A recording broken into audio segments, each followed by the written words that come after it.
Boa noite. É com muita alegria que recebemos vocês para mais um Metamorfoses da Cultura.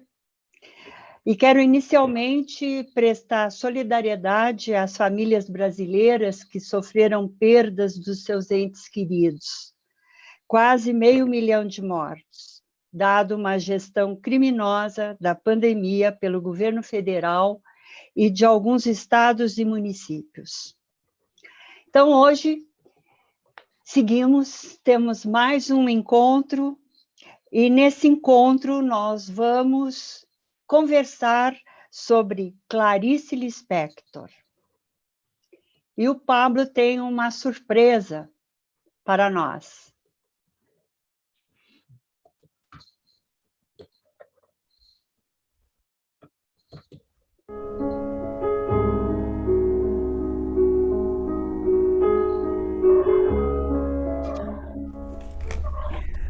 Clarice Lispector. Um sopro de vida. A breath of life.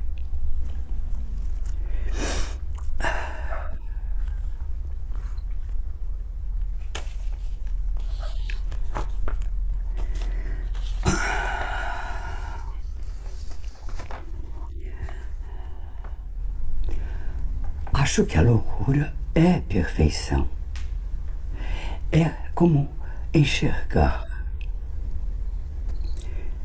Ver é a pura loucura do corpo. Letargia.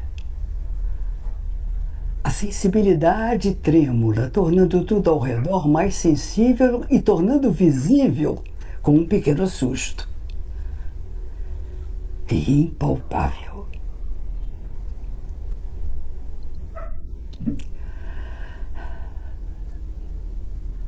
Às vezes, acontece um desequilíbrio equilibrado, assim como uma gangorra que ora está no alto, ora está no baixo. E o desequilíbrio da gangorra é exatamente o seu equilíbrio.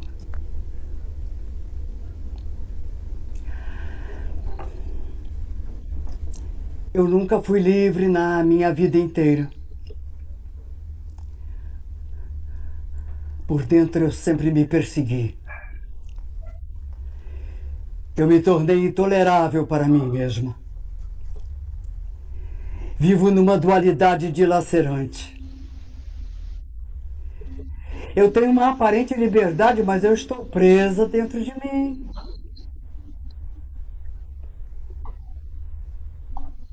Eu queria uma liberdade olímpica.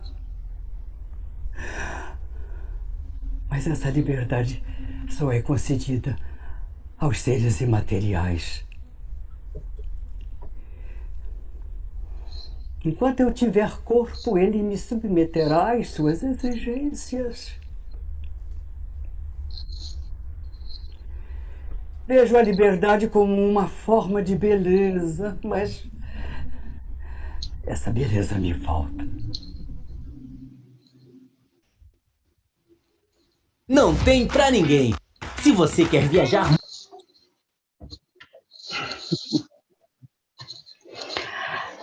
Essa é uma outra monstra, né? Então, hoje vamos conversar sobre Clarice Lispector com Kátia Castilho Simon. A Kátia é doutora em Estudos da Literatura, literaturas brasileira, portuguesa e luso-africanas, da Universidade Federal do Rio Grande do Sul. Professora da Rede Municipal de Ensino de Porto Alegre, desenvolveu por 10 anos a oficina de leitura e produção textual da Escola Municipal de Ensino Fundamental Gabriel Obino. A Kátia, gente, recebeu o prêmio Viana Mug em 2014 da União Brasileira de Escritores com o livro Labirintos da Realidade, Diálogo de Clarice Lispector com Machado de Assis. E publicou também, pela Território das Letras, Por que Ler Clarice Lispector. Está comigo também, para animar o nosso encontro, a Liana Tim. A Liana é artista multimídia, poeta, arquiteta e designer. Transita pelas artes visuais, literatura, artes cênicas, música. Participou de muitas publicações individuais de poesia, exposições de arte, dirige o Território das Artes, editora e produtora cultural. Produziu e participou do projeto Freud e os Escritores. Antes de nós começarmos o nosso bate-papo, eu quero agradecer ao Enéas de Souza por termos pensado juntos esta live, a Flávia Bonilist, que nos ajuda com a arte, nos faz o card da divulgação, e ao Pablo de Oliveira Correa, que administra a nossa plataforma aqui. E o Pablo, além de médico, ele é um grande admirador da Clarice Lispector, apaixonado por literatura, e fez o curso de especialização em literatura brasileira na PUC. Quero combinar também com os nossos participantes aqui do nosso encontro que o chat está aberto para perguntas, para complementações, para questões que queiram nos enviar e que, na medida do possível, a gente vai respondendo. Então, eu quero passar a palavra para a Liana. É contigo, ótimo, Liana. Então. Isso aí. Não, eu queria agradecer, em primeiro momento, essa participação nesse projeto Metamorfoses da Cultura, né? Idealizado pela Naya, que está aí na segunda edição, né? Já está começando a fazer uma boa trajetória, e hoje vai falar sobre essa grande e maravilhosa escritora brasileira, Clarice Lispector, né? E eu acho que a pessoa certa, realmente, para discorrer sobre esse grande universo é a nossa querida Kátia Simon, né? Que tem uma trajetória já bastante efetiva no estudo desta grande escritora. Agradeço, Naya, por tu teres me escolhido para, junto contigo, fazer esse programa, e dizer que eu aprecio muito a tua abrangência e o modo com que tu trabalhas com a tua sociologia, onde o lugar das relações humanas são pensadas com consciência. E tu vais da política individual à política coletiva, do rural ao urbano, das dinâmicas das instituições privadas e das instituições públicas. E logo te considero uma grande intelectual que pensa e age aqui e agora. E a Kátia, obrigada, por sua capacidade dentro da cultura e da literatura, com seus escritos marcados por um estilo próprio, e por ter em Clarice uma inspiração, uma luz que ilumina o seu caminho. Por essas tantas coisas boas, nós nos identificamos e construímos um diálogo recheado de coisas ricas, momentos ricos e sincera amizade. E para pensar esse encontro, eu digo assim, bom, acho que seria interessante eu também dizer para nós, para vocês, para o público, quando eu encontrei Clarice Lispector, né? Porque, logicamente, existe um momento bem fundamental e importante quando a gente encontra essas figuras maravilhosas. E eu vou trazer o ano de 1970 com o show de Maria Bethânia, Rosa dos Ventos. Foi ali, né, que eu ouvi e fiquei embasbacada com o texto de Clarice Lispector. E aí eu descobri que a Bethânia, ela se encontrou com Clarice Lispector através do Caetano Veloso, que logicamente é o mentor de Bethânia, né? Ele tinha lido um conto de Lispector na revista Senhor, e aí disse: Bethânia, tens que ler. E a partir daí a Bethânia chamou a Clarice Lispector de minha deusa.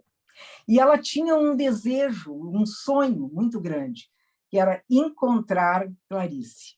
As pessoas diziam para ela, tá louca, ela é uma esquisita, tu não vais conseguir falar com ela.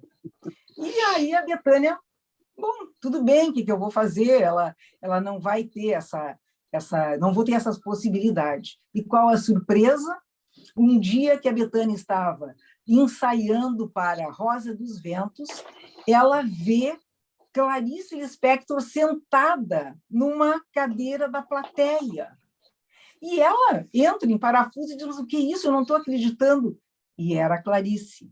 E Clarice tinha ido ao teatro para entregar um texto que ela tinha escrito especialmente para o espetáculo de Bethânia. Bom, aí, logicamente, a Bethânia quase desmaiou, e na estreia a Clarice foi, e quando terminou o espetáculo, chegou até o camarim gritando, este show não termina nunca, ele é eterno, porque saem faíscas e faíscas do palco. Então, foi assim uma das coisas mais incríveis, né, que aconteceu com Clarice e Bethânia. E eu me lembro desse texto que foi fundamental para mim, que era mais ou menos assim, eu te digo, estou tentando captar a quarta dimensão do instante já. E esse instante já foi fundamental para mim, né? Porque ela também, no texto, falava, quero apossar-me do da coisa. Kátia, eu quero iniciar essa minha intervenção te perguntando duas coisas. O que faria se tu te encontrasse com Clarice ao vivo e a cores? E como foi teu primeiro contato com a literatura de Lispector? Boa noite a todas, a todos, a todes. É uma alegria muito grande estar aqui reunida, né, com vocês, sob a batuta da Naya, da Liana, que tão bem representam, né, a cultura do Rio Grande do Sul e do Brasil, né, porque a gente está inserida nesse paísão aí, e a internet hoje alcança lugares inimagináveis. Eu mesma estou aqui no Canadá, hoje, falando com vocês, né? E muito feliz de poder retomar algumas coisas da Clarice. Eu vou começar pela segunda pergunta, porque como é que foi o meu encontro, como é que eu descobri Clarice, né? Porque eu já encontrei a Clarice em sonhos, mas não, depois eu conto isso. E então eu tomei contato com a literatura de Clarice no último semestre do curso de Letras na Universidade Federal do Rio Grande do Sul, na cadeira de estudos monográficos, que era a conclusão, era onde a gente fazia a monografia final do curso, com a professora Maria do Carmo Campos, que é uma grande poeta e uma grande pesquisadora, né? Mas que trouxe a Clarice para dentro dos estudos da Universidade Federal do Rio Grande do Sul. E então, finalizando o curso, eu fiquei embasbacada, não entendi nada, tive que reler. Eu digo, meu Deus, o que é isso? O que é essa... Né? Eu lá, com as minhas leituras todas dentro daquele cânone bem masculino, né? Dominante, e me deparo com a Clarice, assim, que me desestruturou completamente e que me encantou, né? Me desestruturou e me encantou. Então, eu já fiz a minha monografia sobre ela e já emendei com um mestrado, uma pesquisa sobre a poética da suspeita, uma leitura de Clarice Lispector, sob a orientação da Maria do Carmo. Mais adiante, então, eu, durante a arguição da minha dissertação de mestrado, eu já apontava alguma coisa ali do diálogo da Clarice com o Machado e com o Borges. E pensei em levar adiante essa ideia, né? E aí entrei em contato com a Márcia Ivana, que é outra querida e que também se tornou uma grande amiga e uma pessoa que eu admiro bastante, né, pela seriedade do trabalho. Ela disse, bom, Kátia, é o seguinte, ó, tu vai trabalhar Clarice Machado E Borges são 10 anos de trabalho, no mínimo. Nós não podemos ficar esse tempo todo aí trabalhando, né? Então, vamos pensar o seguinte, vai com Machado e usa o Borges lá, teoricamente, dentro do teu texto, mas não vamos abraçar que é muita coisa. E realmente, né, ela tinha toda a razão. E, enfim, mergulhei nesse trabalho e até ela me dizia assim, é muito interessante porque as pessoas vão dizer assim, mas isso é muito óbvio, né? Esse diálogo da Clarice com o Machado, só que o óbvio nem todo mundo fala, né? Nem todo mundo diz. E o próprio Flávio Aguiar, que foi da minha banca de mestrado, ele disse, eu já pensei em escrever sobre isso e tal, mas acho que tu já tem aqui um mote para o teu doutorado. E eu pesquisei e tive que reler todo o Machado e toda a Clarice, e foi um trabalho muito prazeroso, né? Que, na verdade, é um trabalho de desconstrução, né? À medida que a gente vai avançando na literatura da Clarice, a gente vai questionando e desestruturando os cânones, as gavetas, né? E a Clarice é para os fortes, eu entendo assim. E a segunda questão... Kátia, diga. eu queria chegar no pessoal. Na segunda questão... Nesse encontro. Eu já me encontrei com a Clarice lá na estação de trem, lá onde é o Museu de Língua Portuguesa, tá? Eu pesquisei, eu fui lá na casa de Rui Barbosa, fui pesquisar os originais dela que estavam lá, muitos estavam lá, agora muitos estão no acervo do Instituto Moreira Salles, e fui na exposição Clarice Lispector no Museu de Língua Portuguesa, antes dele queimar todo e tal, né? Aquela história toda. E eu sonhei com a Clarice naquela estação de trem. E eu digo, meu Deus, a Clarice aqui, ela andava lá naquela estação, né?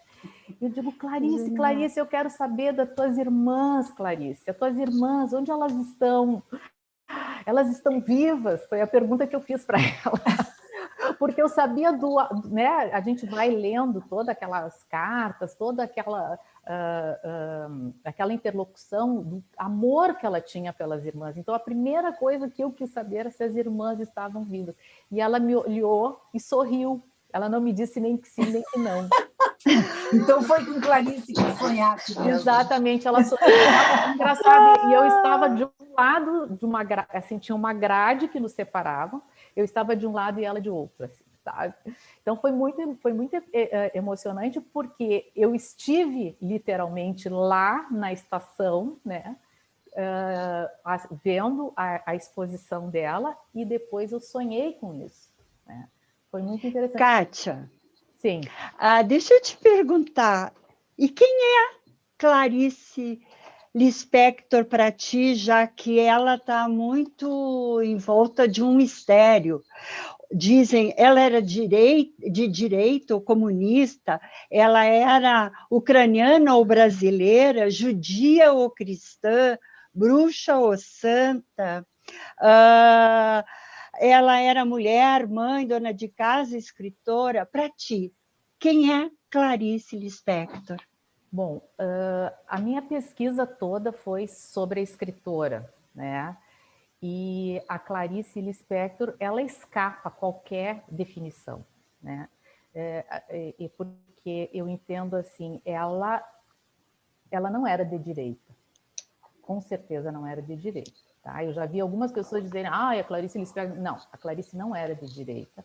A Clarice não produzia uma literatura engajada como a dos seus contemporâneos. Por quê? Porque ela dizia que tudo aquilo que ela via da realidade brasileira doía nela. E ela demonstrou isso em diversas crônicas, em diversas manifestações. Ela foi a passeata lá do pessoal protestando contra do 100 mil, né? Protestando contra a ditadura militar. Junho de 1968. Exatamente. Então, ela não era de direita.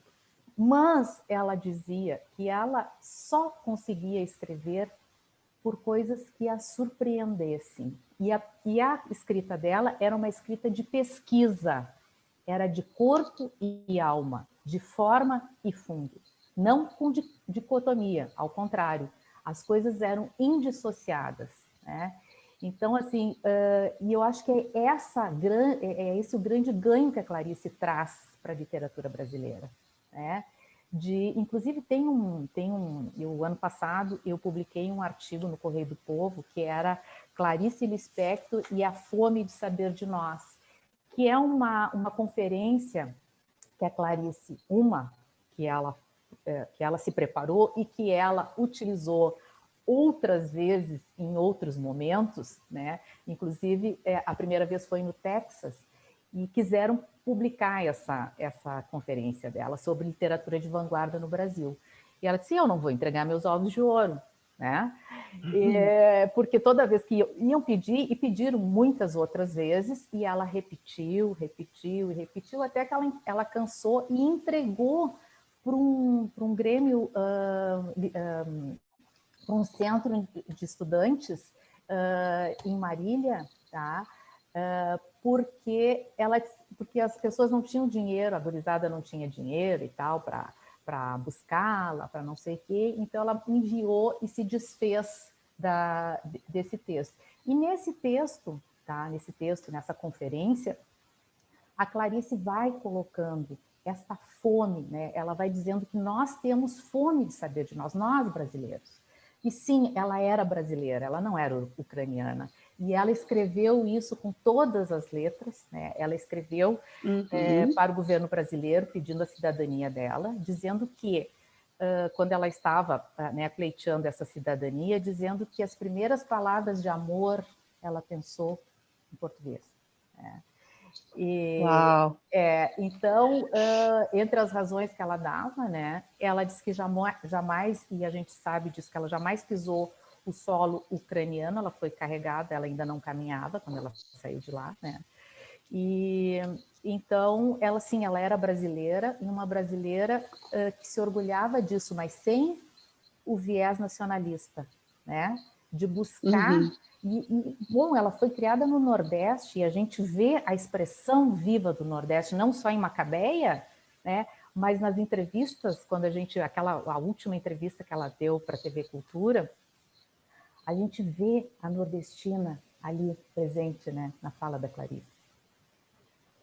Vamos ver, Liana, tem uma pergunta aí para a Kátia? Tenho. Eu lembrei de uma entrevista que a Clarice fez com a Nélida Pinhon, que eu também acho uma mente criativa e uma inteligência fora do comum, né? E até a Nélida Pinhon, eu descobri que ela foi a primeira escritora que deu aula num laboratório de criação literária do Brasil, na Faculdade de Letras do Rio de Janeiro, em 1970. Então, ela foi pioneira nisso, né? E essa entrevista girou em torno da criatividade. E a Nélida Pinhon, ela tem uma visão bem diferente da Clarice. Então, ela diz que o escritor na sociedade de consumo é um restaurador do espírito, né? Porque essa sociedade arrebenta com tudo dentro da nossa alma e tudo mais, e o escritor restaura essa questão, né? Mas que esse escritor também ele precisa desvendar o labirinto da vida, o escondido, e terá que intensificar as dúvidas para que a gente possa pensar criticamente, né? E a Nélida diz que alguns escritores exigem um estado orgásmico para criar. E ela diz que isso é uma barbaridade, porque quando a pessoa está envolta na questão emocional, ela não tem condições de ser crítica daquilo que ela faz. Então, ela acha que isso aí é muito ruim. Ela escreve diariamente e não aceita amadorismos. E ela ainda diz assim, que ela aceita a vocação flagelada do escritor. Ela precisa de espinhos por toda a carne. Ela é bem passional, né? E ela não acredita na inspiração. Ela diz que só quando foi adolescente que acreditou isso. E que ela precisa... Essa é a Nélida. Eu estou falando da Nélida. E que ela precisa do mundo escuro do texto. E para entrar nesse texto até descobrir a primeira luz. Aí vamos ver a visão de Clarice. Eu estou falando em Nélida porque Clarice e Nélida eram íntimas amigas, né? Impressionante. Passaram 18 anos das suas vidas se falando diariamente. A visão de Clarice. Não se considera uma escritora profissional. Ela é mais sentidora do que escritora, nas palavras dela, tá? E ela faz questão de ser amadora. Por quê? Porque ela é fiel ao ritmo da sua criação. E aí vem um ponto de interrogação. Mas ela escreveu para jornal, ela escreveu para revista, então o ritmo de criação ela precisou também, não é, domesticar. Ela diz que a criação é natural e espontânea, e é uma inspiração. Mas ela tem muito medo do ato criativo, ele é muito maior que ela. E cada livro que ela escreve, que ela escrevia, era tão hesitante e assustador quanto o primeiro. Então, sempre era a primeira experiência e algo assim desgastante na vida dela.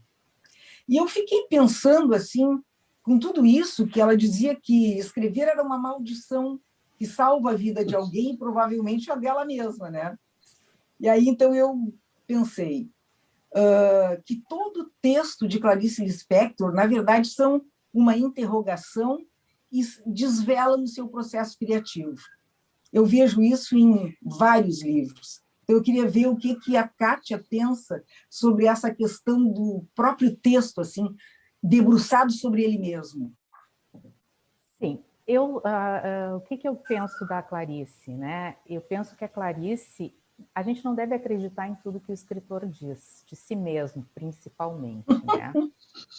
Porque ele ficcionaliza sempre, ele está ficcionalizando, ele está fabulando. A Clarice, quando foi para o hospital, e a Nélida acompanhou, e foi a mão que segurou a mão de Clarice no hospital, né? Ela fabulou na ida para o hospital. Vamos fazer de conta que nós não estamos indo para o hospital, vamos fazer de conta que estamos indo ao aeroporto, e vamos para Paris, e etc, etc, etc. Então, não podemos acreditar. E, para mim, a prova cabal disso, esse artigo, que é tão pouco explorado, essa conferência da Clarice, ela começa se apresentando assim, eu sou amadora, eu estou constrangida, eu não sei o quê, e ela vai desvendando uma avaliação da literatura brasileira desde a geração de 22, né? Porque o que é a vanguarda? Ela não pode ter improvisado isso, ela tinha um projeto de trabalho colado na produção. Ela era a própria experiência literária, né? Porque cada texto dela, é um processo. E o que ela estava querendo falar em amadorismo? Eu não vou repetir o modelo. E ela fala nisso quando ela discorre sobre a literatura de vanguarda. Não dá para te basear numa coisa que deu certo e seguir produzindo. Se a tua mão direita, né, já está habituada, escreve com a mão esquerda. E por que ela foi para a pintura? Né? Ela foi para a pintura e muitas personagens, e a personagem da Água Viva é uma pintora, e a personagem lá do GH é uma arquiteta também, né? Enfim, o que ela procura essa quarta dimensão da palavra? Ela entende que fundo e forma são uma coisa só. Então, cada escrita é um processo. Por isso que um começa de um jeito, outro começa de outro, e vai escavando coisas que ela... Às vezes, alguns escritores começam com um projeto, eu sei onde vai começar, tarará. E isso eu acredito nela. Ela começava e não sabia direito aonde a coisa ia terminar, porque é processo, né? É processo, ele Kátia, não está dado. Nessa linha, um poeta, Ledo Ivo, disse que ela escreveu que uma brasileira naturalizada naturalizou uma língua. Então, nessa linha que tu está falando, como é que tu vê o trabalho da Clarice com a linguagem? Olha, para mim, quem melhor estudou e detalhou essa questão da linguagem foi Benedito Nunes. tá? Que ele escreve lá muitos ensaios sobre o drama da linguagem, né? E ele, e também o Antônio Cândido, logo que a Clarice aparece, né? Que ela, imagina, com 23 anos, inaugura, né? E é premiada já, com o Perto do Coração Selvagem. O Antônio Cândido, antes do Benedito, o Antônio Cândido já observa que a Clarice vai, se dedica a essa questão de trabalhar a palavra, né? De buscar outros sentidos que não os comuns da palavra. E o Benedito Nunes diz que como nós, na língua portuguesa, não trabalhamos filosoficamente a nossa linguagem, né? A Clarice vai procurar, através da literatura e da linguagem, ela empresta essa conotação pelo fazer dela, né? Que é um fazer que vai se indagando e que eu chamo daí na minha dissertação na dissertação não, na dissertação eu já aponto isso, que é uma prosa ensaística. A Clarice se vale de uma prosa ensaística que vai se indagando e indaga o fazer literário e indaga a palavra, né? Numa perspectiva bem diferente do Guimarães Rosa, né? Muito diferente, mas que também faz isso, que traz o Guimarães aflora esse sertão que há dentro de nós, né? E a Clarice vai sinuosa por essas veredas.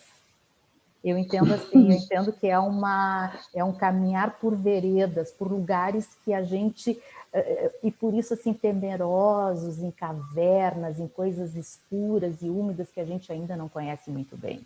Né? Por isso o susto quando a gente lê Clarice. Né? O susto, porque a escrita dela continua, a escrita dela reverbera na gente, né? E faz com que a gente se volte como a filosofia nos faz, indagar sobre as questões existenciais, né? Sobre as questões do humano, e eu acho que daí talvez eu esteja também te respondendo lá no início, né? A Clarice, ela indaga o humano, esse bicho humano que somos nós, né? Esse bicho humano que somos nós. Liana? Um assunto também interessante que a gente podia colocar é a questão do tempo na obra de Clarice, né? Esse tempo que ela condensa e desloca é um tempo complexo, né? Porque ele é tanto um tempo de profundidade quanto de altura, né? Uma mistura do real e do funcional. Nunca é cronológico, nem objetivo, nem quantitativo. É um tempo, eu acho que da experiência pessoal, subjetivo, relativo e irregular, né? E entra uma coisa muito interessante ali, que às vezes eu sinto, que é a questão da eternidade, né? Essa eternidade não é abstrata nem fria, é um momento concreto para ela, um agora, um permanente e em duração. E tu falasse no Antônio Cândido, né? Nesse primeiro livro, que foi um sucesso, né? O Perto do Coração Selvagem, de 1943, ele traz, não é? Também uma relativa parecência com James Joyce e Virginia Woolf, né? Porque com esse primeiro livro, ela começa a ser chamada de romancista do tempo, né? E eu acho que em Água Viva isso fica mais acho que é mais radical em Água Viva, né? E aí eu vejo assim que esse tempo, como tu dizes, forma e conteúdo são a mesma coisa, mas em algum momento assim eu acho que a gente poderia pensar no tempo da reflexão e no tempo da ação em Clarice, né? Apesar dessas duas coisas estarem imbricadas. O que tu acha disso? Eu penso que o tempo, né, realmente uma categoria que a Clarice persegue muito no trabalho dela, né, na escrita dela. E é um tempo que ela vai radicalizar realmente lá em Água Viva, mas que já estava lá em Perto do Coração Selvagem. Né? E não é um tempo linear, ele é um tempo espiralado, é um tempo atomizado. Né? Ele não então, essa linearidade, quem quiser buscar uma historinha com início, meio e fim na Clarice vai se ralar, não existe isso, né? Ela explode com essa categoria, né, de linearidade. E sim, o instante já que está lá muito bem colocado, né, na Água Viva, que é aquele instante em que a roda toca o chão e em seguida já vai que é o que ela persegue na escrita dela, né? É aquele instante, o agora, é o agora, porque só existe o agora. Para Clarice só existe o agora. Né? É o agora do processo que está sendo vivido. Né? Essa é a grande obsessão clariciana. Né? É o tempo, é a busca desse tempo atomizado, né? Do agora, instante já, que está muito bem, e que a gente vê também vislumbres dele, não só lá no romance inaugural, que não foi um sucesso, não, Liana. Inclusive, ela bancou a produção. Tá? Não, eu estou dizendo um sucesso... Não, posterior. A posteriori foi. A posteriori foi. Sim. Mas naquele momento, não, ela teve que bancar a publicação, não quiseram publicar, o Álvaro Lins não quis publicá-la, ela teve que negociar com o jornal à noite para que publicassem o livro, e ela ficou como pagamento alguns livros, algumas edições, como acontece hoje, até hoje, né? E essa influência, ela fica muito irritada, né, quando o Álvaro Lins diz que ela tem influência, ela não é nada original, ela não sei o que, tem o que lá do James Joyce, Virginia Woolf, etc, etc. E ela disse, só faltou, numa das cartas que ela escreve para a mãe, ela disse, o tal crítico só faltou dizer que eu era representante comercial deles. E ela disse Kátia, que só mais tarde ela foi ter acesso à literatura, à obra do James Joyce. Uhum. Kátia, contam que aos 13 anos ela já tinha se decidido a ser escritora. Ela já tinha decidido se tornar escritora.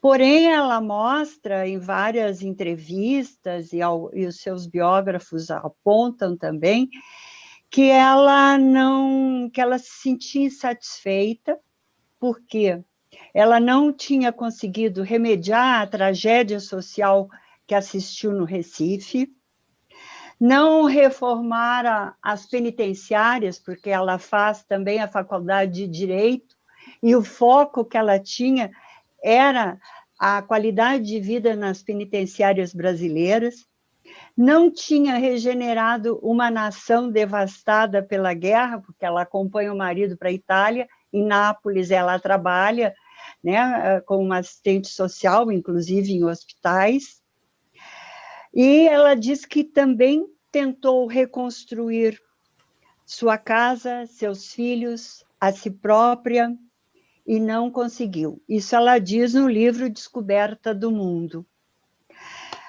Aí eu tenho uma pergunta. Podemos dizer que essa tentativa foi de reconstrução do mundo para dentro por meio de palavras?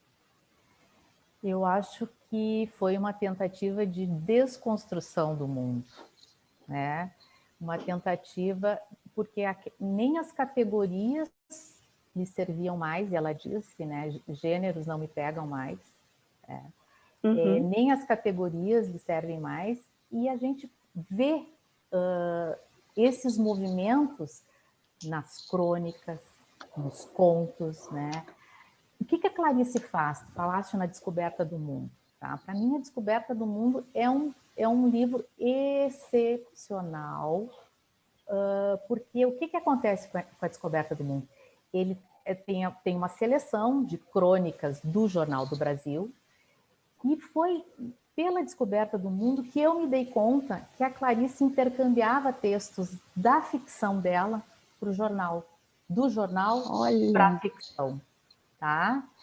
E foi aí que eu organizei a minha poética da suspeita. Eu digo, meu Deus, mas isso aqui eu já li em algum lugar da Clarice, e aí eu fui buscando, né? Então ela intercambiava, ela brincava nos seus textos, como o Borges também fazia, né? O Borges brincava com seus textos, né? Claro que de um outro jeito, mas enfim, essa brincadeira, né, tratar o texto como uma coisa lúdica, né, não para trapacear com o leitor, mas para mostrar que o texto, que a palavra é viva e que a perspectiva mudando, ela vai mudar também o lugar, o teu olhar e a tua compreensão do mundo e daquele texto, né? Então, sim, Naya, eu acho que a Clarice buscava essa reinvenção literária. Sim. Eu acho que eu me perdi um pouco da tua pergunta. Não, era da construção e tu coloca que, na verdade, a atuação dela dentro da literatura é uma desconstrução. Uma desconstrução, isso. Então, Tá. Uma desconstrução e, por conseguinte, uma reinvenção, mas que não se completa, nunca está completa. Né? Uhum. Tanto é que lá no final de Água Viva, ela diz, e a escrita continua, e eu estou... Diana, como é que é? Não lembro, assim. Eu estou louca, eu estou delirante, enfim, o sentido é esse, né? O sentido é mas esse. No Água Viva tem vários... Mas no Água Viva, vários biógrafos consideram, e inclusive contam, não sei se é verdade, que o Cazuza leu 111 vezes 111 o livro vezes, Água Viva. Ele ganhou de ti, Liana. A Liana parece que leu muito Não, certamente também. que ele ganhou de mim, certamente. Mas eles dizem que com esse trabalho ela universalizou. Tu concorda com isso? Universalizou o que exatamente? A obra, ela consegue dar uma universalidade para a obra dela. Sim, inclusive assim, ó, no Água Viva, isso que ela faz lá no Jornal do Brasil, se tu for ler com atenção para quem já conhece outros livros da Clarice, ele é feito de recortes de questões que já foram colocadas em outros livros.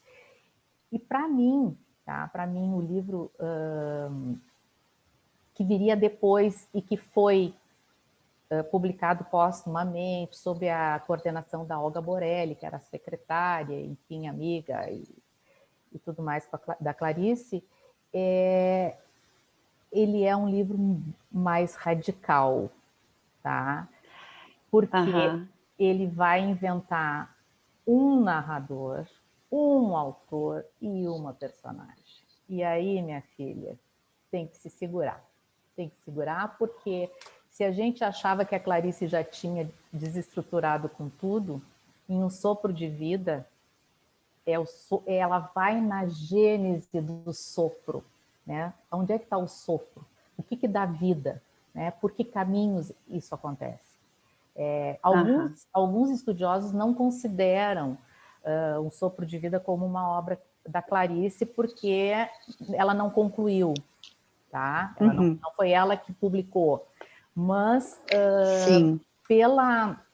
mas a maioria considera, alguns não consideram, mas muitos outros consideram. Eu sou uma que considero, porque eu entendo a seriedade com que a Olga trabalhou os originais, né, que lhe foram, inclusive, concedidos pelo filho dela, que era pelos filhos, que é o Paulo, né, Gurgel, que lhe concedeu esses originais para que ela, então, organizasse e publicasse. Então, eu tenho ali uma obra realmente que ainda carece de estudos, viu? Eu acho que ela ainda não foi completamente trabalhada.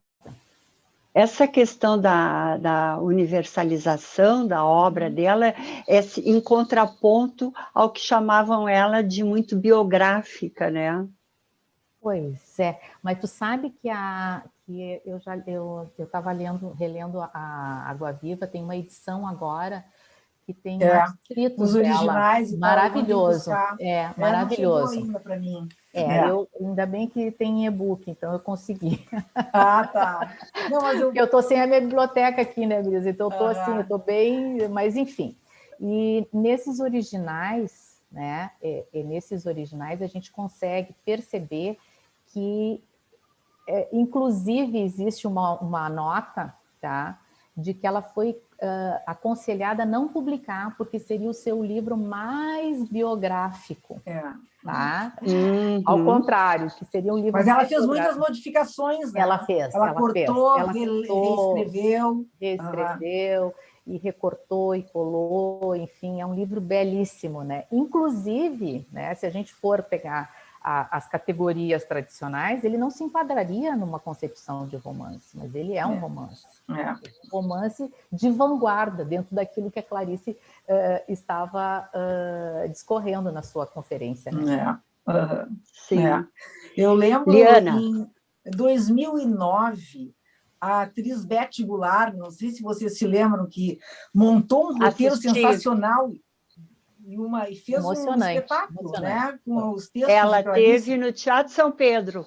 Simplesmente eu. Eu fiquei assim, é uma coisa de louco, né? Ela recebeu, inclusive, 4 prêmios como melhor atriz com aquilo, porque ela realmente conseguiu incorporar. Ela ficou 2 anos trabalhando no roteiro, ela juntou depoimentos, entrevistas, correspondências, trechos de obra, e ela diz que ela considera aquela seleção que ela fez como um ato criativo e quase que como uma autobiografia da própria Beth. A Beth diz isso. Né? E ela conseguiu sintetizar os temas principais da Clarice: vida, morte, cotidiano, solidão, arte, loucura. Né? E o fio condutor do espetáculo era o amor. Né? E, assim, esse texto que marca... texto de Clarice, né, que marca o nosso século XX, né, é um texto assim que aí não vai se esgotar jamais, eu acho. Não vai se esgotar jamais. E eu faço um certo paralelo com a minha leitura de um texto que eu li do Antonin Artaud, que se chama Van Gogh, suicidado pela sociedade. E quando eu li esse texto, eu não entendi nada. Eu tive que ler 40 mil vezes o texto. E quando deu um insight, houve uma transformação real minha, de pessoa. Uma coisa de louco, quando tu te dá conta daquilo que tu está lendo, né? Quase um momento mágico. E Clarice também faz isso comigo, né? Mas a leitura desse tipo de escritor é uma leitura muito exigente. Eu acho que exige um leitor também especial, né? E eu me lembro de um livro que fez muito sucesso, do Humberto Eco, que se chama O Nome da Rosa. E era um best-seller. E aí teve um estudo sobre esse livro que dizia assim, o livro foi um best-seller, mas pouco lido. Eu, às vezes, fico pensando sobre isso, sabe? Nós temos essa alegria, essa loucura, essa devoção por Clarice. Clarice é lida? Sim, Clarice eu vou juntar a tua pergunta com o Aham. livro que a Kátia publicou, Olha. que é Por que Ler Clarice Lispector? Por que ler Clarice Lispector? Então, Porque Clarice é e é lida. muito interessante isso. E ela é Né, lida, Kátia? a pergunta da Liana. A Clarice é Como lida. deve, ela é lida como deve, ela é lida com a atenção que merece, né? Isso que às vezes eu penso. A Clarice, assim, depois que o livro sai da mão do escritor, a gente não pode fazer mais nada, né? É claro. Então, cada um vai ler de acordo com a sua carga, com a sua formação de leitor, né? Exato. Inclusive, a Clarice, uma vez, numa das entrevistas, ela dizia: engraçado, dizem que eu escrevo difícil, mas as crianças me entendem. As crianças me entendem, os jovens me entendem. Ela disse que aí tem vários momentos assim que ela fala de cartas que ela recebe de crianças, que ela foi absolvida naquele episódio da mulher que matou os peixes, né? Ela disse, que uma jovem de 17 anos disse que depois que leu ela, né, que leu a Clarice, ela mudou determinadas coisas e a Clarice está aí na internet, né, gente, sendo usada, frases apócrifas, né, que não são dela, usada muitas vezes em situações de autoajuda, ou que era exatamente o contrário. A Clarice não queria ajudar, ela queria era bagunçar o coreto, entendeu? O que é Laços de Família? Segundo Érico Veríssimo, foi um dos melhores livros de contos depois do Machado de Assis que ele leu. Né? O que são esses laços que... Né? O que a Clarice está ali? Ela está reforçando esses laços de família? Não, ao contrário, ela está desnudando, ela está desvelando o que é a família. Né? Naqueles 2 contos emblemáticos que estão lá em Laços de Família, que é o Conto Amor e o Feliz Aniversário, né?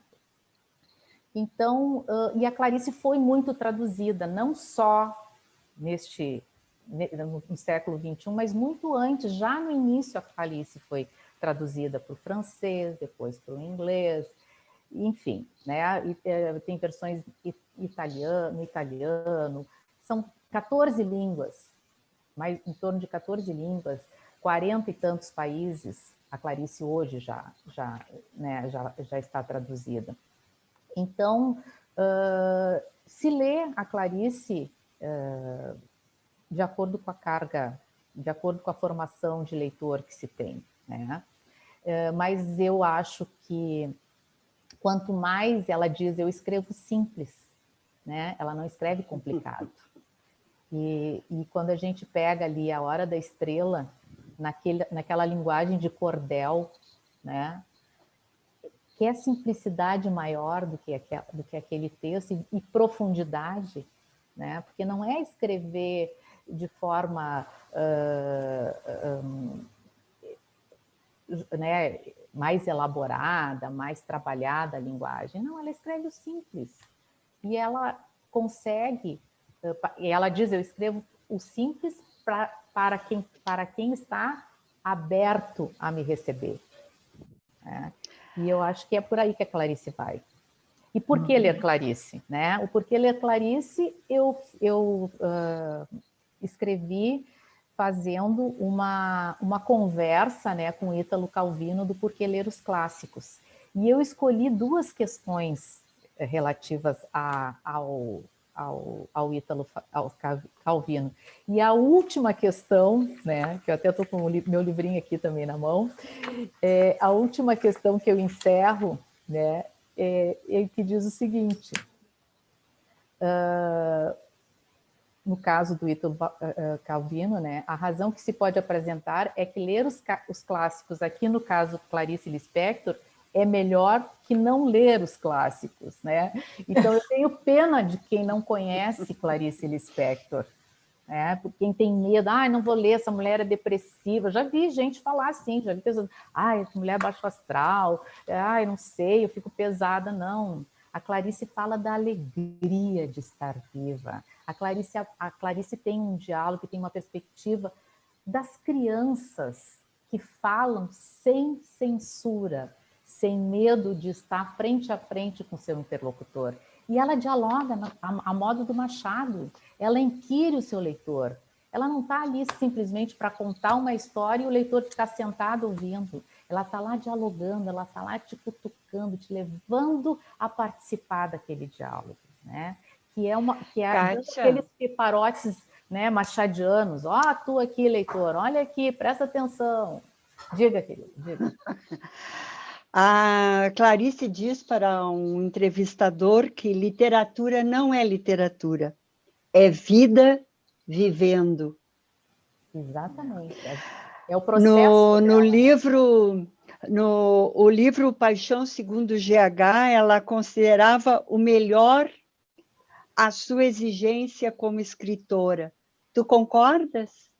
Eu acho que é um livro muito denso, é um dos livros que eu mais gosto, mas ainda me instiga muito A Maçã no Escuro. A Maçã no Escuro é um trabalho que a Clarice reescreveu 10 vezes durante 7 anos. Ela reescreveu 10 vezes. E vocês sabem o que é reescrever 10 vezes sem ter computador? E ela fez aquele livro. Hoje é fácil, né? Essa observação foi boa. Ela reescreveu 10 vezes e ela atendeu um pedido do pai. A Maçã no Escuro é uma encomenda que o pai fez a ela, que pediu: minha filha, eu gostaria que você escrevesse um livro que fala da trajetória de um homem que se perdeu. De um homem que se perdeu. E é isso que o Martim... E ele se perde aonde? Ele se perde no mundo das palavras. Então, ela vai lá nesse mundo, desgastando, escavando esse universo, né, da palavra, do sentido, dos símbolos, né, para a reconstrução desse homem, desse mundo, né, que é o único protagonista masculino, né? Mas que o mundo, que não é por acaso, né? A criação do mundo, ela é feita por homens, antropomorficamente falando, né? E cercado de mulheres, né? de algumas mulheres que vão, nessa relação, significar esse universo, que é muito instigante e que eu recomendo. Tá? Se alguém ainda não leu, prepare-se. Temos mais de Clarice em Uma coisa assim interessante da gente falar é sobre tradução de Clarice, né? Em 2006 era o ano do Brasil na França. Eu fui à França nesse ano e fui numa feira de literatura lusofônica e tinha todas as literaturas representadas de língua portuguesa ali, né? E ali haviam muitos livros vertidos para o francês da Clarice. E, logicamente, quando a gente está no exterior, assim, tu vai pegar um livro brasileiro, né? Em francês, tu fica muito emocionado. E a edição era feita pela editora Defem, e essa editora publicou 13 livros da Clarice. Mas é engraçado que a Clarice é vista na França pelo viés do feminismo e pela semelhança com a Virginia Woolf, né? Eu li não sei aonde, que a Clarice, quando se deparou com as primeiras traduções do francês, ela ficou desesperada, porque eram muito ruins, eram traduções muito ruins. Mas ela resolveu deixar de lado, porque nada havia a fazer. Os livros já estavam publicados, né? E isso foi em 1954. E na França, a crítica era assim, ó: o livro o livro de Clarice, né, é considerada a publicação feminina mais insuportável jamais publicada. Olha que loucura isso, né, na época de 1954, tá? E ela só despertou o interesse dos franceses após a sua morte. E eu acho que a tradução em inglês começou em 1960, mais ou menos. Nessa época, tinha um sarau que acontecia através da coordenação de um livreiro no Café des Artistes, lá em Paris. E nos convidou, nós éramos 5, e ele nos convidou para a gente participar. Esse café já tinha sido frequentado pelo Vinícius de Moraes, Aragon e outros grandes artistas. E lá tinha uma francesa especialista em Clarice Lispector. E ela passou a noite inteira dizendo textos de Clarice. Foi uma emoção assim incrível, né? E aí eu fiquei pensando assim, traduzir Clarice, puxa vida, né? Tem que ser um grande recriador. E eu acho que aí pensei também, a Clarice é uma das autoras mais requisitadas por editoras estrangeiras, seguido por Machado de Assis. E aí eu pensei, Labirintos da Realidade, Diálogos de Clarice Lispector com Machado, merece uma tradução.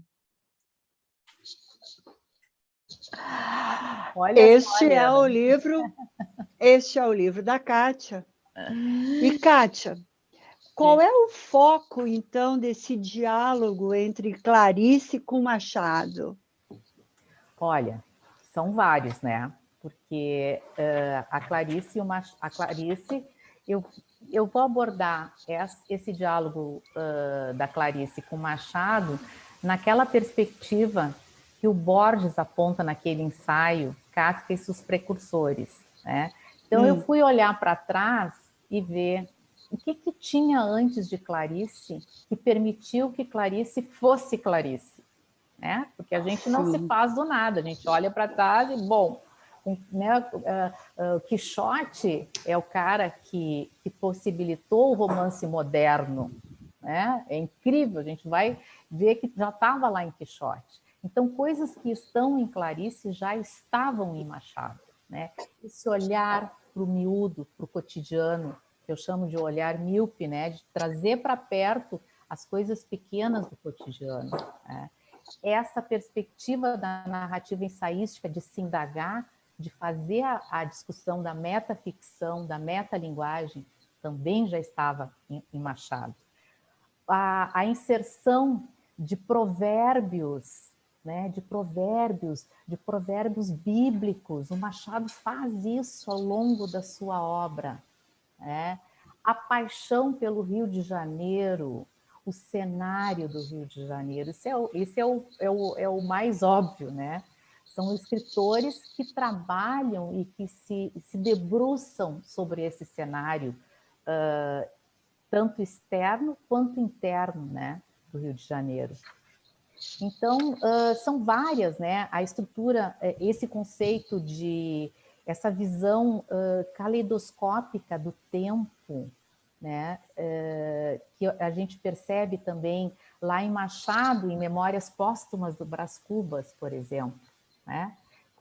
Aí o que eu faço? Eu vou trabalhar o Machado a partir do Memórias Póstumas, né? Que é o segundo Machado, fazendo um diálogo com a Paixão segundo GH, né? A própria inserção deles dentro do contexto literário, né? Que provoca rumores, né? Isto é um romance. O Machado também foi questionado se o Memórias Póstumas seria um romance ou não. E trabalha as duas obras finais, que é o Memorial de Aires e A Hora da Estrela. E vou também estabelecendo esse fluxo, esse diálogo, né, a partir dessa perspectiva da estrutura narrativa, a narrativa ensaística e a linguagem, né, as palavras antes, atrás da palavra, né, essa busca do antes da palavra já é perceptível também lá no Machado. A gente consegue ver quando ele vai buscar nos mitos, a coisa em si. Isso, na mitologia, ele tá sempre fazendo esse diálogo com os mitos, né? O que é um mito se não é o berço da linguagem? Né? Então, a discussão vai por aí, né? Eu acho que eu fui bem feliz, eu gosto muito desse trabalho. Tem uma amiga minha que já disse que não é da área literária. Ela disse assim: Kátia, eu já li umas 3 vezes esse teu livro e acho que tu estava bem iluminada. Eu digo, foi trabalho mesmo. Com certeza. Trabalho, sabe? Eu fico muito feliz porque ela é uma pessoa muito crítica, né? Ela é da área, foi professora da área do direito, e eu fico muito honrada quando ela me diz isso. Sim. Mas, enfim... Acho que o Machado, infelizmente, só não teve uma maior repercussão por ser brasileiro, né? Só mais recentemente o Machado começou a ser traduzido, certo? A Clarice já é de uma época posterior e também teve a facilidade de estar fora do Brasil, né? De ter outras relações que pudessem contribuir para a disseminação. Não estou dizendo que ela não tem que não é um valor literário dela, mas sim né, essa possibilidade de circular com seus textos, né? A Clarice escreveu durante 34 anos da vida, ela começou com 23 anos a publicar, e ela morreu com 57, então é uma vida, né, muito profícua, muito produtiva, e foi ao longo dela recebendo, e assim, ó, não teve a compensação financeira que deveria, né? Porque, bom, a gente sabe que escritores, né? Isso acontece, né? Ganhou pouco. Com a maioria. Enfim. Eu tenho mais perguntas, Pode Liana, fazer, tu também? eu estou à disposição. Eu queria contar uma coisinha que eu descobri sobre a Clarice Pintora, né? A Nélida Pinhon, logicamente, né, amiga, recebia da Clarice alguns presentes, e um deles foi um quadro que se chamava Madeira Feita Cruz, que é o nome de um dos livros da Nélida. Ela pintou e deu para a Nélida. E, logicamente, quando ela morreu, né, a Nélida diz que cada vez que ela passava por ele, pelo quadro, ela sentia uma pontinha de tristeza. O tempo foi passando e, num dado momento, a Nélida descobriu que havia um quadro da Clarice sendo leiloado, um quadro que ela tinha dado de presente para o Trã Dourado. E a Nélida disse, não posso deixar que esse quadro fique nas mãos de estranhos. Eu vou comprar esse quadro. O lance inicial foi de R$ 8.000. E aí a coisa foi indo, e o quadro chegou a R$ 220.000. E a Nélida disse que ela não sabe onde estava com a cabeça, porque ela comprou, arrematou o livro, sabe? O quadro. O quadro, arrematou o quadro. E parece que a Clarice só pintou 22 quadros na vida, né? E o mais interessante é que, apesar dela ser uma pessoa que realmente realizada no sentido de qualidade, né, como escritora, o que ela queria mesmo é ser pintora, né? E ela, inclusive, diz: a verdade é que me faltou o dom para a minha verdadeira vocação. Olha, né? Só. E isso aí eu achei tão incrível, porque ela dizia que pintar a descontraía. Então, a pintura era para ela quase assim um relax. E ela tinha essa questão assim de cultivar as artes quando ela morou na Europa, porque ela visitava exposições, conheceu pintores, frequentou ateliês. E ela foi também, ela posava, ela era modelo de alguns pintores, como a modernista brasileira Zina Aita, o Carlos Scliar e o Augusto Rodrigues. E ela também inovava na pintura, ela usava vários materiais que não eram muito comuns. Ela usava vela, cola, caneta e até esmalte de unha. Eu li isso. Então, Que isso genial. vamos dizer, é uma coisa pitoresca da vida da própria Clarice, né? Sim. Gurias, vamos ver se nós temos perguntas dos nossos participantes. Pablo, está com o microfone desligado. Bom, Ok. a Cecília Marques lembrou, né, que a Clarice teve a biografia escrita pelo Benjamin Moser, né? Por que será, ela pergunta, né? Eu acho, né, que a gente estava comentando em outro momento, né, de estudiosos estrangeiros que se apaixonaram, né, por nossos escritores e que, inclusive, aprenderam português para poder ler os originais, ou muitas vezes até vieram para o Brasil ou se mudaram, né? Mas a Cecília fez essa pergunta esse comentário da biografia da Clarice escrita pelo Benjamin Moser. Tá, posso falar? Então, assim, ó, na verdade, Benjamin Moser não é o primeiro biógrafo da Clarice, né? Nós temos a Nádia Gottlieb, Clarice, Uma Vida que se Conta, nós temos a Teresa Monteiro, Eu Sou uma Pergunta, e tem outros que dá para dizer assim, ó, fizeram a biografia da Clarice, são essas duas biógrafas, né, que são consideradas biógrafas da Clarice, e o Benjamin Moser seria o terceiro a fazer. Enfim, teve até há um problema sério aí de direitos autorais, me parece, reclamados pela professora Nádia Gottlieb, a quem eu tenho um maior respeito e admiração, de que o Benjamin Moser foi lá e buscou, chupou todo o texto dela e faz uma referenciazinha assim, tipo nota de rodapé, né? Inclusive, isso foi motivo de cotejamento das obras, né, pelo Benjamin Abdallah, professor também, e que deu toda a razão à professora Nádia. Então, é uma coisa muito complicada, e ainda tem aquele episódio de um suposto estupro, né? Que a mãe da Clarice teria sofrido, e que daí as sequelas e consequências de doenças degenerativas, né, como a sífilis, e, e a Nádia, que frequentou e teve acesso a documentos da família e tudo mais, isso não consta em nenhum lugar, que é uma ficção aí do biógrafo, tá? Então, eu fiquei também muito, porque a gente fica muito chateada quando vê essas puxadas de tapete dentro do meio acadêmico, intelectual, mas acontece, e muito, tá?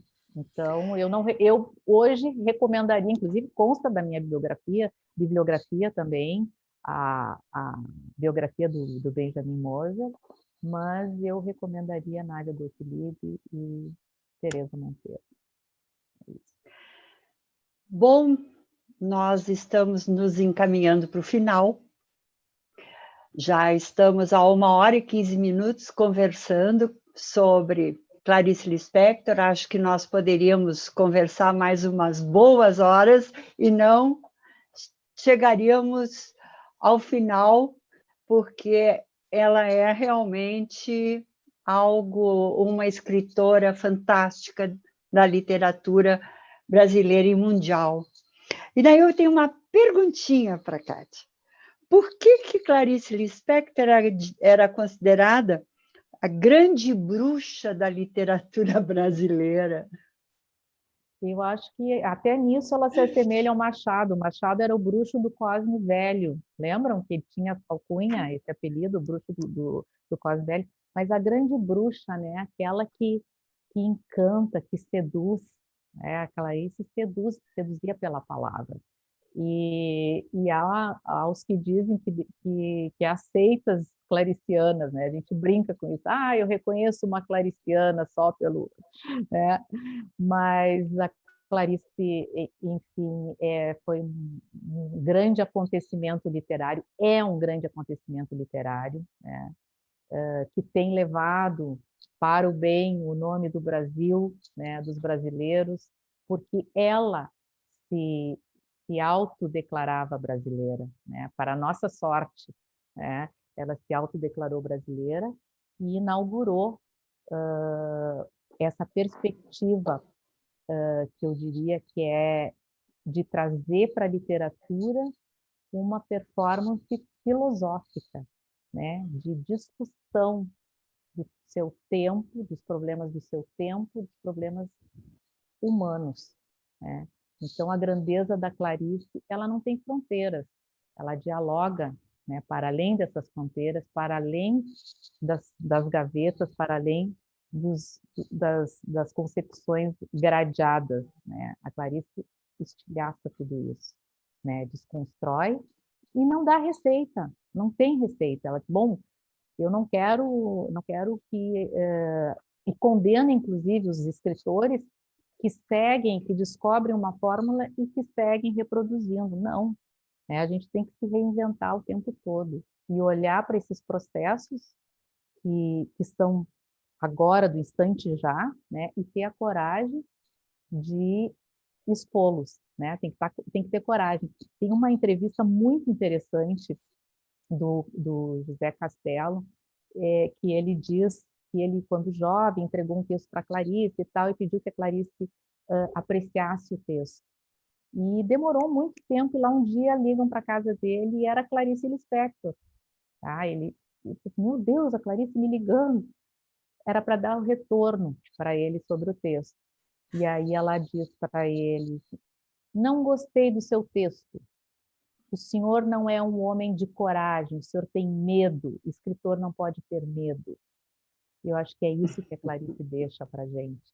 É essa vontade e essa perspectiva. Ou tu enfrenta os teus medos e o que está nos subterrâneos, né? Da linguagem, né? Da linguagem, das experiências, ou então tu vai fazer outra coisa. Ninguém quer ler o que já está descoberto, o que já está lido, a não ser que seja por um entretenimento de alguns minutos, não, mas a Clarice não é para isso. Por isso que ela não se presta para autoajuda, né? Ela vai na contramão disso. Mas tem uma historinha pitoresca da Clarice Bruxa que eu vou contar. Posso? Pode, eu sei qual é. Parece que ela foi com a Nelly da Colômbia e lá conheceu um empresário que era místico e ele convida para ela voltar para um congresso de bruxaria. E ela aceita. Era uma viagem que ela ia fazer de graça e tudo mais, podia levar a amiga novamente. E daí ela lê no congresso o conto O Ovo e a Galinha, que ela diz que ela não sabe como é que ela escreveu. E que, para ela, o que tem de mais mágico, eu acho que foi tu, Kátia, que me disse, é a semente, porque carrega a árvore dentro dela. Então, essa é a bruxa Clarice Lispector. É verdade, é verdade. É a semente, né? Ela diz que a coisa mais, o que tem de mais mágico é o que está na natureza. É o que está na natureza, né? Isso é magia, isso é pura magia, né? Então, uma escritora que olha para o mundo com esse olhar vai dizer que é uma pessoa que é uma escritora do vazio, do nonsense? Claro que não, né? Só que a gente tem que ter a coragem para olhar essas coisas e perscrutar esses caminhos, nem sempre tão evidentes, né, da realidade. É isso. Bom, Pablo, tem mais alguma observação ou nos encaminhamos aqui para os finais? Não temos mais perguntas. A Cecília agradeceu, né? Disse que o encontro foi muito maravilhoso. A Dalvanora também está agradecendo pela a gente ter partilhado essa conversa. Queria falar uma coisinha só. Fala, Não, Kátia. vamos para as palavras finais de cada uma Tá. das minhas amigas. Tá, eu queria falar o seguinte, eu acho que o feminino não tem como, a Liana lembrou ali da questão que as feministas, né, fazem toda uma discussão e dão uma relevância, né, para a obra da Clarice sob essa perspectiva. Sim, é evidente que a Clarice fala, o feminino está ali, né, na sua pulsante, né, na sua escrita. Mas isso não significa que ela era uma ativista. Ela não era uma ativista, mas ela tratava desse desvelamento do feminino, que é da escravização da mulher, né, do feminino, numa perspectiva de romper com esses grilhões, né? Então, quem olha para a literatura clariciana e não enxerga essa perspectiva do feminino e feminista, porque não precisa ser feminista ativista, né? Ativista feminista, para desvelar essas questões. E a Clarice tinha, além dela, as duas irmãs eram escritoras, não sei se vocês sabem disso, né? E a professora Nádia Gottlieb agora, então o universo feminino ela conhecia bastante, né? E ela teve que, inclusive, tá? Isso também é uma observação que tem lá na biografia dela, lá do Instituto Moreira Salles. ela foi desrespeitada muitas vezes como escritora, como mulher. Inclusive por um dos seus editores de uma das revistas, que agora eu não vou lembrar qual, mas que disse para ela que ela deveria dar uma atualizada na caderneta dela dos homens com os quais ela estava se encontrando, porque as entrevistas estavam ficando muito chatas. Então, a Clarice passou também por isso, né? E ela sofreu alguns constrangimentos, e também ela era uma mulher muito bela, muito impactante, né? Eu lembro uma vez que o Luiz Fernando nos contou, o Fernando Veríssimo nos contou, que ele e a Lúcia, em Copacabana, tiveram aquela visão assim cinematográfica da Clarice com o chapéu, recém ela tinha se separado, chegando com os filhos. Ela causava esse impacto, né? E as mulheres bonitas, muitas vezes, são, né, ela dizia até para Lígia Fagundes Telles: Lígia, não sorria, Lígia. As mulheres que sorriem não são muito respeitadas, né? Ela tinha essa preocupação porque ela tinha sofrido, né? E também ela escreveu num tom de ironia, muito irônico, né? As colunas em que ela foi ghostwriter daquela atriz Ilka Soares, né? Ela foi ghostwriter da Ilka Soares, e ela escrevia diretamente para mulheres. E se a gente for ler, não é nada de, não são recadinhos para mulheres, né? É a Clarice ali desconcertando, desconstruindo, instigando, né, a mulher a entender qual é o seu lugar e qual é o seu papel, né, dentro da sua família, dentro da sua história, o seu lugar no mundo, muito mais do que isso, muito mais amplo, né, essa inserção e essa importância da mulher na perspectiva clariciana. Era isso que eu tinha para falar. Então, Pablo, o Osmar quer fazer uma pergunta? Bom, boa noite a todas. Gostei muito da conversa. E eu queria fazer uma pergunta. Eu gostaria de saber se vocês podem indicar, ou se vocês promovem algum curso sobre a Clarice, né, uma leitura dirigida. Eu estou assim, muito encantado com essa questão. Eu estou com a minha querida professora Cecília Marques aqui na tela, e com ela eu fiz o Grandes Sertões Vereda, e agora estou fazendo as travessias do Corpo de Baile, né? Fiquei abduzido pelo Guimarães Rosa, e essa abdução devo a Cecília pela forma brilhante com que ela conduz o grupo. E eu diria que eu jamais conseguiria ter lido Guimarães Rosa se não fosse em grupo, porque é uma leitura difícil, e o grupo ajuda muito a gente compreender, entender as camadas, as nuances e todas as questões ali contidas. E Clarice, eu li algumas coisas delas, assim, tenho 2 ou 3 livros de contos, né? E acho assim de uma profundidade. Bom, a mim ela faz uma coisa acima de literatura, né?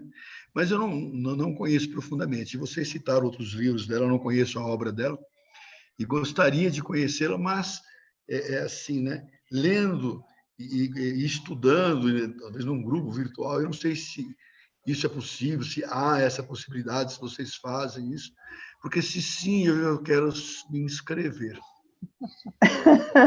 Olha aí, Kátia.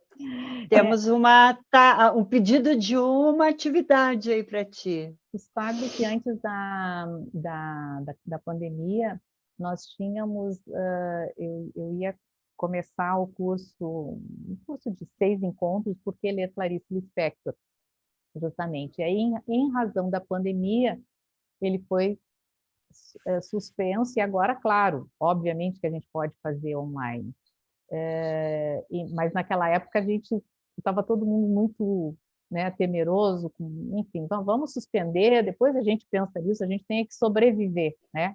A gente priorizou sobreviver à pandemia e deixar essas coisas para depois, mas sim, eu pretendo retomar essa questão e aí será divulgado aí. E é um prazer. Mas, viu, Kátia, a primeira vez, o primeiro encontro sobre o Grandes Sertões, né, Cecília, foi presencial, e no próximo encontro já não deu mais por conta da pandemia, todos nós nos recolhemos, e faz 1 ano e meio que estamos fazendo as travessias. E sabe que funciona super bem, né? Sim, Porque você tem um tempo de funciona. ler a obra, você degusta, aí você vem com as suas dúvidas, com as suas impressões, com as suas... como acho que foi a Naya que disse, ou não sei se foi a Liana, né? Cada um lê e percebe de uma forma, né? Porque impacta o leitor de um jeito diferente. E assim, né? E os colegas que leem juntos, né? Eles têm outras também visões sobre a obra. Osmar, eu Profundamente sou enriquecedor. testemunha. Eu sou testemunha, porque eu fiz o Grande Sertão Veredas e agora estou fazendo Primeiras Histórias. E estou com muita vontade de fazer o próximo, que é, Cecília? Corpo de Baile. Ah, que legal. Corpo de Baile. Vai. Bom, Mas não é genial, Kátia, mas não é genial fazer assim, Naya? Você não acha que a gente aprende muito? é maravilhoso, é muito bom. Mas, Kátia, tuas palavras finais? Buenas, para mim, a Clarice, ela é uma cachaça, né? Cada um tem a sua cachaça. Então, quando eu preciso de inspiração, quando eu tô... Uma champanhe, né? Oi? Uma champanhe? É que eu tô fora do Brasil, acho que uma cachaça para mim cai melhor. Tá com saudades. Saudade, uma caipirinha, né? Mas, enfim, sim, a Clarice, ela merece ser relida.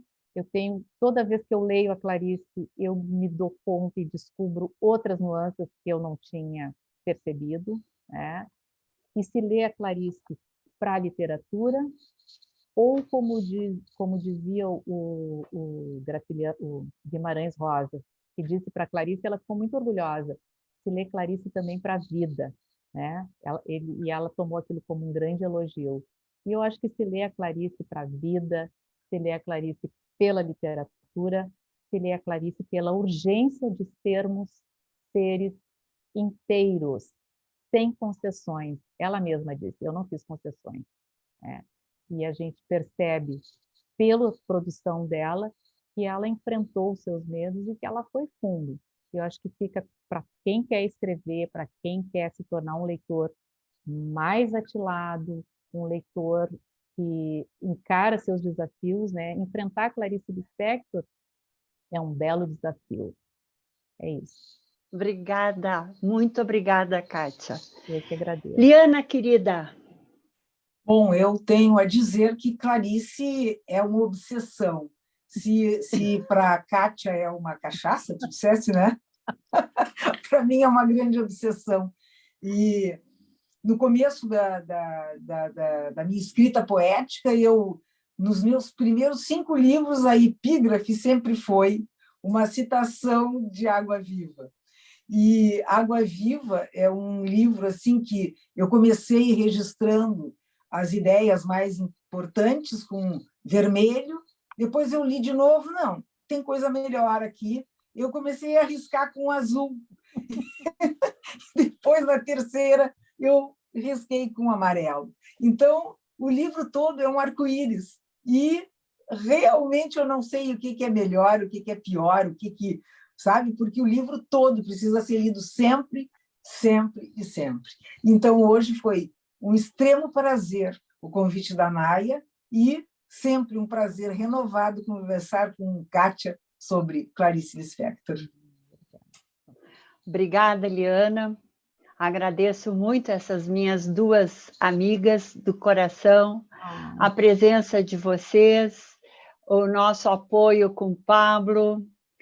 E eu quero encerrar com uma das frases que eu acho absolutamente espetacular, que é no Perto do Coração Selvagem, seu primeiro livro, quando a personagem Joana se separa de seu marido Otávio, e a frase é: foi tão corpo que foi puro espírito. É lindo, lindo. É genial, né? É lindo, é lindo. Então, com essa frase eu digo boa noite para vocês. Até o próximo mês, com surpresas, porque nós vamos para uma outra área que vai ser artes visuais. Uau! Um beijo. Beijo. Beijo. Beijo. Obrigada.